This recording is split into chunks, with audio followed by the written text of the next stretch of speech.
भारत को भी देखा है और 2014 के बाद के भारत को भी। 2014 के पहले का वह भारत जहां अविश्वास था, जहां पे अराजकता थी, जहां पर देश के बारे में कोई सोच नहीं थी, पूरे देश के अंदर आम जनमानस के मन में सरकार के प्रति भी, सत्ता के प्रति भी और राजनीतिज्ञों के प्रति भी विश्वास नहीं रह गया था। वह एक भारत था। स्वाभाविक रूप से जब अपने देश के लोग सम्मान नहीं दे रहे हैं तो दुनिया के लोगों ने भी सम्मान देना बंद कर दिया था। एक वो भारत था जहां पर अन्नदाता किसान आत्महत्या कर रहा था, युवा पलायन कर रहा था, देश के अंदर कहीं उग्रवाद था, कहीं नक्सलवाद था, आपस में जातीय वैमनस्यता की खाई इतनी चौड़ी थी कि कोई व्यक्ति अपने आप को सुरक्षित नहीं महसूस करता था। और उत्तर प्रदेश के बारे में तो कहना ही क्या है, यहां दंगा होता था। कभी सहारनपुर में सिख विरोधी दंगे हुए थे, कभी मुजफ्फरनगर में, कभी बरेली में, कभी बहेड़ी में, कभी मुरादाबाद में, कभी लखनऊ में। कोई कस्बा, कोई नगर, कोई जनपद नहीं बचा था जहां दंगे और कर्फ्यू की कहर लोगों ने न सहे की। यह उत्तर प्रदेश की पहचान थी।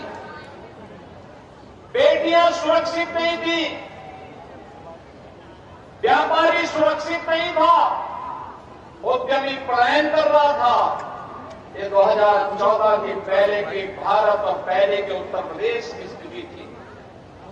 आज 2024 में जो हम हैं, दुनिया के अंदर भारत का सम्मान बढ़ा है। दुनिया के अंदर जो भारतीय रहता है आज बड़े गर्व से कहता है कि मैं भारत का निवासी हूं। लोग पूछते हैं कौन कहां से, तो लोग कहते हैं हम उस भारत के निवासी हैं जिसको दुनिया का सबसे लोकप्रिय राजनेता श्री नरेंद्र मोदी जिस देश को नेतृत्व दे रहे हैं।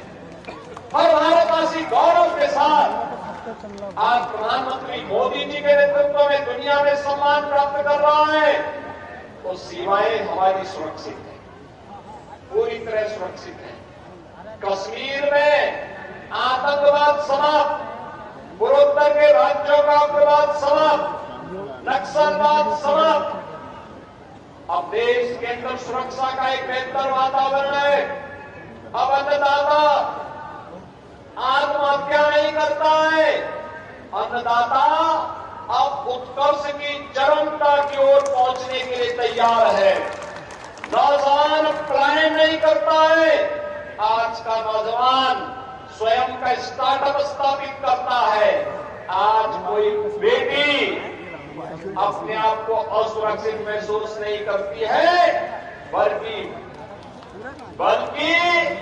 अब वह फाइटर पायलट बनकर के भारत की सुरक्षा का सिग्नल करने के लिए अपने आप को तैयार करती है।